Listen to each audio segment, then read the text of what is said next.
Père et du Fils et du Saint-Esprit. Amen. Viens en nous, Esprit Créateur, visite les âmes de tes fidèles. Emplis la grâce en haut les cœurs que tu as créés. Ô Seigneur, envoie ton Esprit et tout sera créé et tu renouvelleras la face de la terre. Bien-aimés dans le Christ, nous sommes aujourd'hui vendredi 6 mai. Et la parole de Dieu que notre Mère Église nous propose est extraite de l'Évangile de Jean, chapitre 6, versets 52 à 59. En ce temps-là, les Juifs se querellaient entre eux. Comment celui-là peut-il nous donner sa chair à manger? Jésus leur dit alors, Amen, Amen, je vous le dis, si vous ne mangez pas la chair du Fils de l'homme, et si vous ne buvez pas son sang, vous n'aurez pas la vie en vous. Celui qui mange ma chair et boit mon sang a la vie éternelle, et moi je le ressusciterai au dernier jour. En effet, ma chair est la vraie nourriture, et mon sang est la vraie boisson.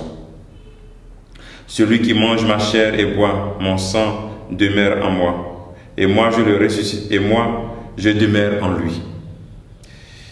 De même que le Père qui est vivant m'a envoyé, et que moi je vis par le Père, de même celui qui me mange, lui aussi vivra par moi. Tel est le pain qui est descendu du ciel. Il n'est pas comme celui que les pères ont mangé, eux ils sont morts. Celui qui mange le pain vivra éternellement. Voilà ce que Jésus a dit alors qu'il enseignait à la synagogue de Capharnaüm. Acclamons la parole de Dieu, louange à toi Seigneur Jésus. Et c'est vraiment beau ce passage du pain de vie, ce discours sur le pain de vie qui continue. Celui qui mange ma chair et boit mon sang demeure en moi, et moi je demeure en lui. Et c'est vraiment profond. Celui qui mange mon corps et boit mon sang. Le pain que donne la vie, c'est Jésus-Christ. Nous sommes presque à la fin de ce discours sur le pain de vie. Et nous sommes donc dans cette partie encore, la partie la plus polémique. Voilà. Parce que on dit, Amen, je vous le dis, si vous mangez ma chair et vous mangez ma chair et buvez mon sang, vous aurez la vie. Maintenant, ça devient compliqué à comprendre cela. Manger la chair de Christ dans le contexte de la Pâque juive, c'est accepté comme le nouvel agneau pascal. Ici, c'est une leçon qui donne aussi aux Juifs. Jésus-Christ c'est le nouvel agneau pascal.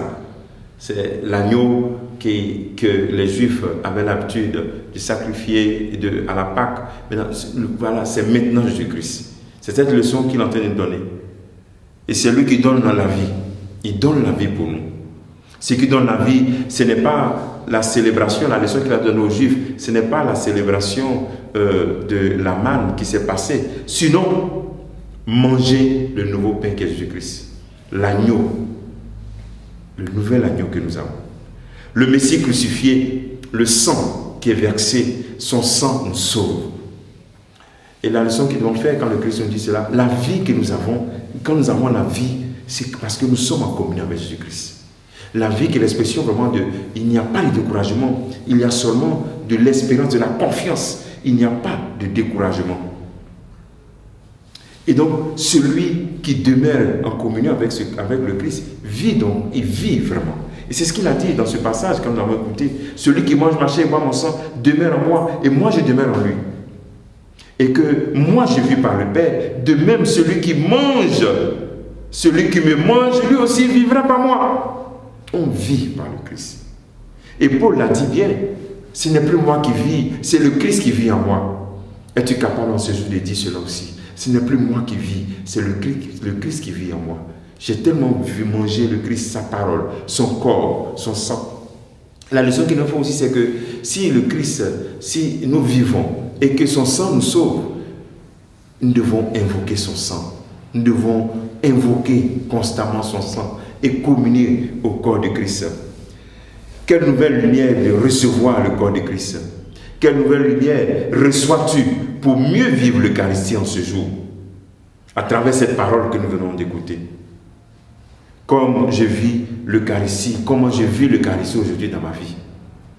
La leçon qu'on peut se poser en ce jour, est-ce que vraiment ta relation avec le Christ, depuis que tu es chrétien, tu sens que ta vie est plus belle, est plus agréable. Peut-être que tu n'as pas tout, Mais est-ce que tu sens cette paix intérieure? Est-ce que tu découvres Jésus-Christ vraiment ton meilleur ami? Il est tout pour toi. Tu es prêt à tout sacrifier pour lui, à sacrifier des relations, à sacrifier de la corruption, à sacrifier des situations vraiment qui n'honorent pas Dieu pour lui. S'il est vraiment ta vie. Que le Seigneur te bénisse, qu'il nous bénisse tous en ce jour et qu'il nous donne vraiment d'avoir faim de lui. Au nom du Père et du Fils et du Saint-Esprit. Amen.